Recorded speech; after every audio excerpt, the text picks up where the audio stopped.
Hello everybody, Michael here for Tactica Imperialis with a Warhammer 40,000 Tactics video. Today we are talking about the Alpha Strike, another list build which relies kind of on the first turn to win, and if it doesn't win on the first turn it kind of loses. So for those of you who don't speak the same terminology as I do, an Alpha Strike is a turn 1 attack, usually made via drop pod assault or similar, which is designed to cripple the enemy in one go. It is literally drop, disembark, boom. That is how turn 1 goes for an Alpha Strike. They have to come in, do all the damage on turn 1, and then die. They are kamikaze units that have one job, which is to destroy X unit, to silence X defense mechanism, whatever, and do a ton of damage or lose. The whole army hinges on that Alpha Strike.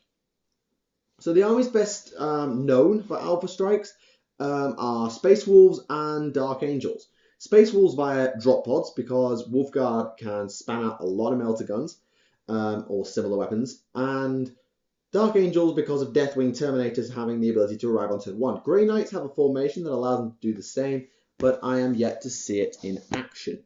Well, I have seen it in action, but it was done on a very small scale. So what constitutes a true Alpha Strike? I'm going to focus on Space Marines because they are the most commonly known for doing it because of drop pods and the drop pod assault special rule. But you could, I suppose you could do it with other armies, but Space Marines do it by far in the most efficient and effective manner. So as a Space Marine player building a drop pod Alpha Strike list, you need a lot of drop pods. You need a lot of delivery mechanisms. I would suggest you need at least 6. Because drop pods divide up into 2. Half come in on turn 1, half go into ongoing reserves. That means that only 3 drop pods will be arriving on turn 1, which is the bare minimum you need. Basically, you need as many drop pods as you think you're going to need to silence key units. Therefore, you need at least 3. And every unit that goes into those drop pods must be fully must be fully optimized for the job. There is no spending a frivolous 5 points here or spending 3 points on a sort of semi-useful piece of war gear there. No, that's not a thing. You can't do that because every single point that goes into your Alpha Strike is points that's going to die. Every point you overspend is a point wasted because they're probably going to die because your opponent will just turn around and kill them for what they're about to do to you. So every point counts, which means you may need to skimp in order to get the exact upgrades you need, be it melters, plasmas, flamers. If you're not sure, guess based on your meta. If your meta is a lot of bugs, so a lot of Tyranids or a lot of Orcs, then you probably want quite a few flamers, and you also want plasma guns to deal with monstrous creatures or melter guns to deal with vehicles. If your meta is a lot of Imperial Guard, you want melters everywhere, but you probably don't need the plasmas, so you can just take more melters or more flamers. Just think about your meta when it comes to picking those units. The other half of your drop pods are used as either countermeasures or beta strikes. So once you start rolling for ongoing reserves, you're going to bring more drop pods in because of ongoing reserves. And let's say you have 3, 2 of them should arrive. I don't know what's in them, but you either use them to mop up what your Alpha Strike left behind, I call it a beta strike, to come in and maybe finish off a unit that the Alpha Strike couldn't quite kill, or mop up something that is left alive after the first strike, so maybe a second flamer pod to deal with the passengers of that tank that got melted or something like that. Or you use them as ground control / countermeasures. So if your opponent advances up your board a little bit too close for comfort, you drop in a drop pod filled with really nasty dudes in the way and just say, hello, whoop-ow. These guys shouldn't die as easily unless you're using them as beta strikers, but your countermeasure units will work in the same way to most drop pod units. They'll be sticky enough, but they won't probably survive the game. So again, don't go over the top on frivolous upgrades.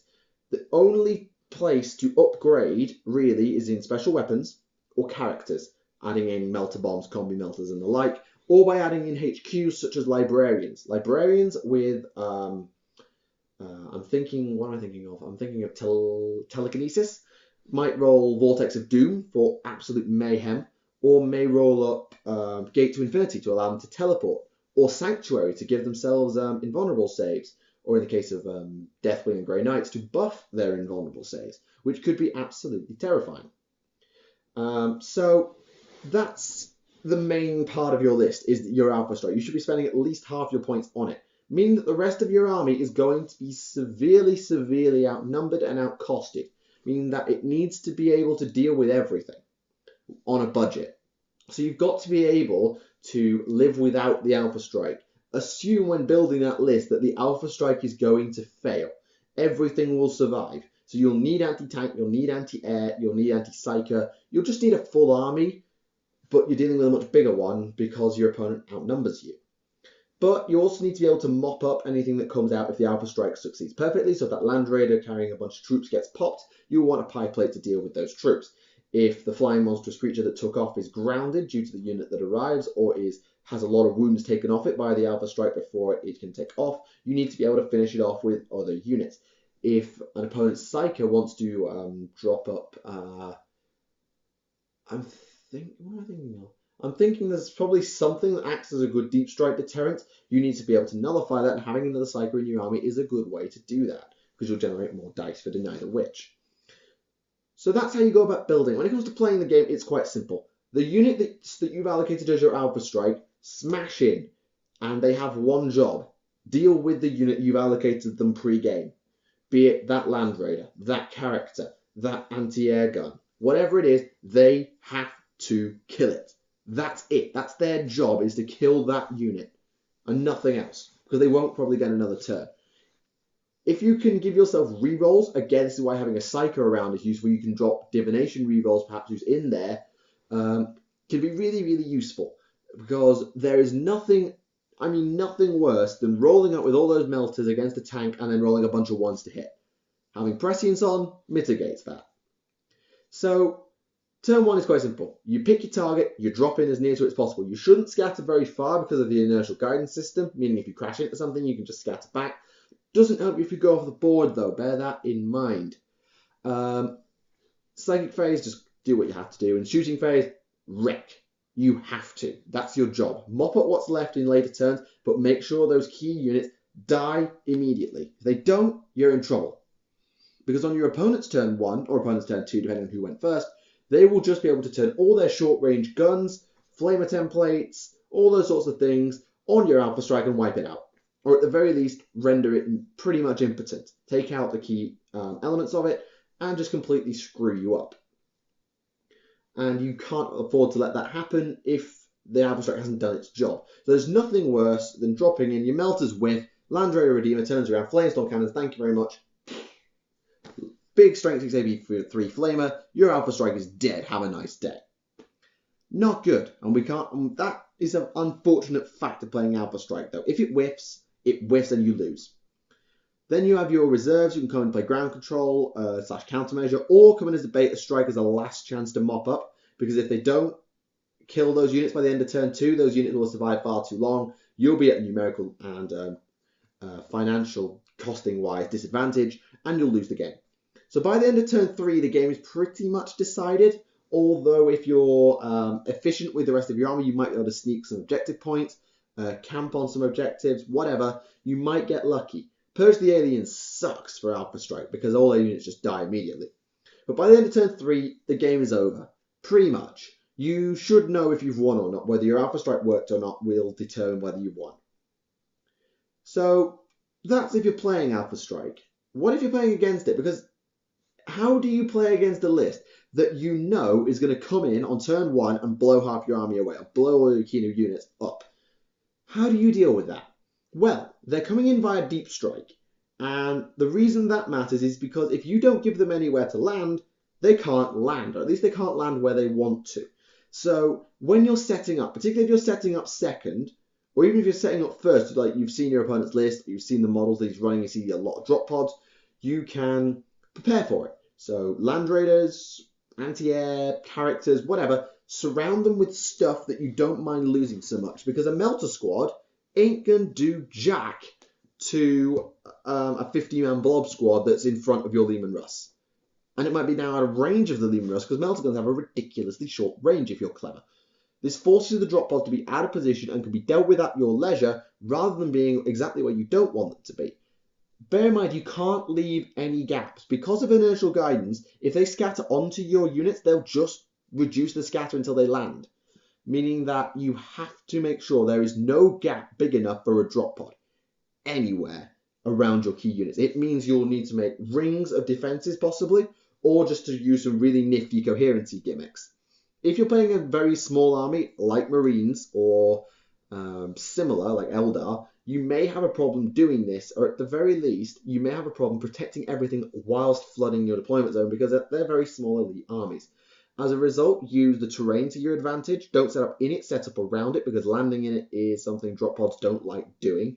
Because if they're immobilized and then they lose hull points, it might also damage the passengers. You might need a couple of dudes in there just to try and help you out, but it's not your priority. Use impassable terrain to your advantage, and just try and protect your key units as best you can. If you have to leave a hole, but make sure it's a hole that is a kill zone. So they'll come in, they might kill something, but it's not what they want to kill, and then you've just got a whole load of stuff just, hi, bang. That's what you've got to do. Set up crossfire zones, killing fields, just to make sure that the Alpha Strike dies and hopefully doesn't do as much damage. Same applies on turn 1. If you are going first, then take every opportunity you get to pummel your opponent's army. What's left on the board, pummel it, and spread out even further to make landing even harder. Make sure to silence any of their remaining elements like anti-air, psychers, the works. Treat it like a normal game of 40k, but your opponent is going to be severely handicapped because their points are greatly less than yours due to the way they're running their list. And hopefully this should mitigate the damage the Alpha Strike does. It won't be perfect. The Alpha Strike will still kill stuff. It's impossible for it not to. It's deadly and it's powerful and it's coming in right next to you. But hopefully you should be able to weather the storm and then have enough counters in place. If you're playing Orcs, you have a big, scary, stompy squad right next to your key unit, perhaps surrounding that key unit like a battle wagon, and then as soon as they drop in, if they're melter guns, whether they whiff or not, you can just mob it and kill it. It's dead. Perfect. And hopefully you'll get cover saves, you'll get invulns, big max to custom force fields, and you can just mitigate all the damage. And as with the Alpha Strikes perspective, by the end of turn 3, you'll know if you've won. If your key units are still alive and the Alpha and Beta Strikes are dead, or at the very least rendered pretty much useless, you've won the game. It's just a case of rolling over and mopping up what's left, or whatever. You'll need a few rapid response units just for games like the Relic, because the Alpha Strike can use one of its control units or sacrifice one of its alpha units in order to grab a relic and run. You'll need some rapid response in order to deal with that, but it just plays like a normal game of 40k from there. So that is my thoughts on Alpha Strikes. They are a very gung-ho type of list. You cannot half-bake an Alpha Strike. You go hard or you go home. You commit or it just doesn't work. 2 drop pods is not enough. 2 drop pods full of dudes just dies. I had 2 Space Wolf drop pods with plasmas dropped on me when I was playing Orcs, and they succeeded in killing nothing.